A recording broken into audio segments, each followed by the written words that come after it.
What's going on, guys? Thanks for tuning into the Local Crown podcast, where we're going to teach you how to wage war on your competition and earn your local crown, also known as the top spot on Google.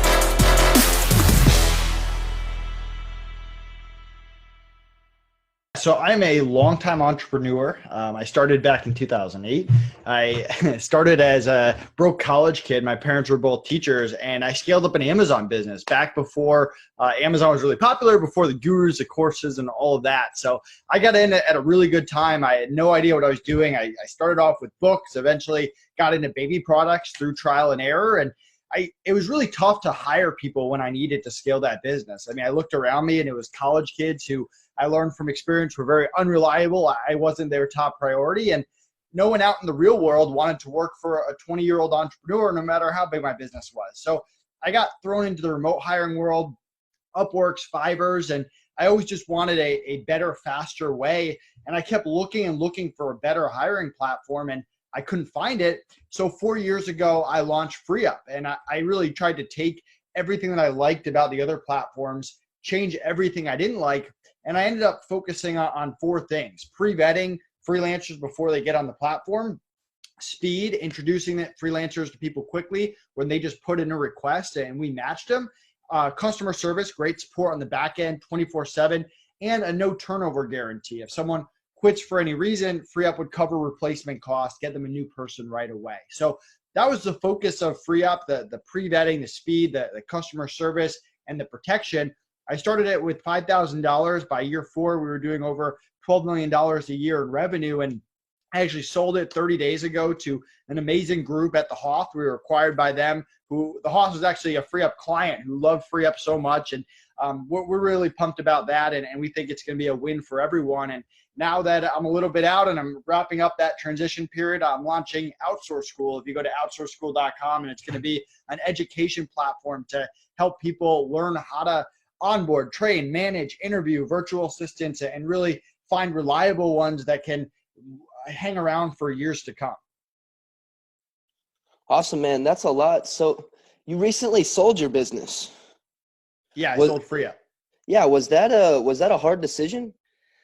Definitely. I mean, I put my heart and soul into FreeUp for 4 years. I love FreeUp. I still love FreeUp. And we didn't go into this year saying, oh my God, we got to get it sold by the end of the year. One of our clients, the Hoth, reached out to us, and like any business opportunity, we heard them out, and they made a very aggressive offer, and we did due diligence. We did as much due diligence on them, if not more, than they did on us. We wanted to make sure that if we were selling our baby, like you said, to someone, that they weren't buying it to destroy it. They were buying it to build it and scale it and make it better, and make sure that the clients and the partners, the freelancers, the internal team were taken care of. And we really felt that they had the same core values, beliefs of treating their internal people right, of customer service, of just growth. I mean, Connor, my business partner, and I have never scaled the business from $10 to $50 million a year. So we'd be entering uncharted territory with thousands of people depending on us.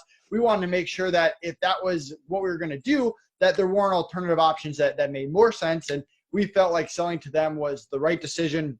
We were able to take hundreds of thousands of dollars from the sale, give it to our internal teams in the Philippines, make sure that they're taken care of.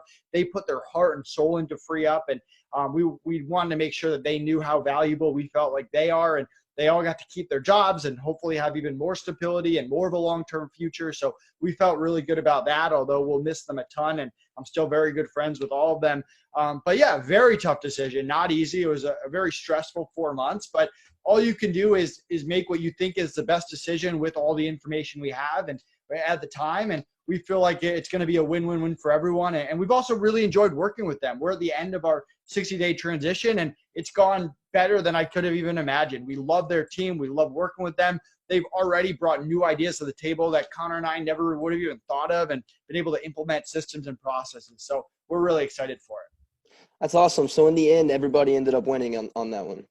Yeah, I mean, there's still a lot of time to go, and there's lots of factors internally and externally, things you can control, things you can. And I mean, one thing that I said is, if I'm going to sell this thing, I can't just regret it for the rest of my life. I have to be at peace with their decision. And like I said, I think we made the best decision with all the information we had, and that it is going to end up being a win-win-win for everyone.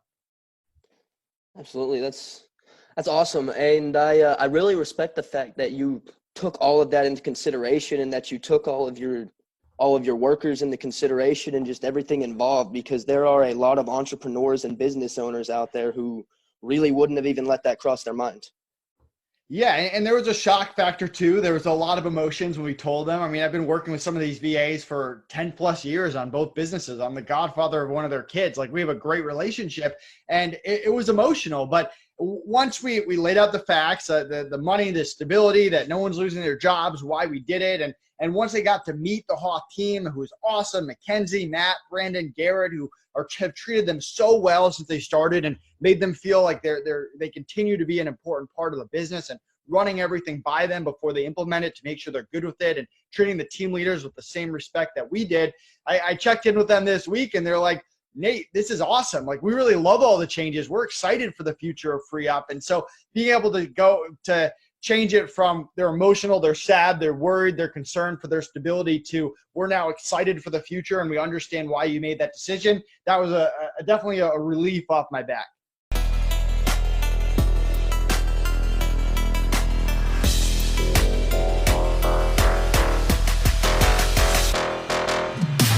Thanks so much for tuning in. I hope you learned something.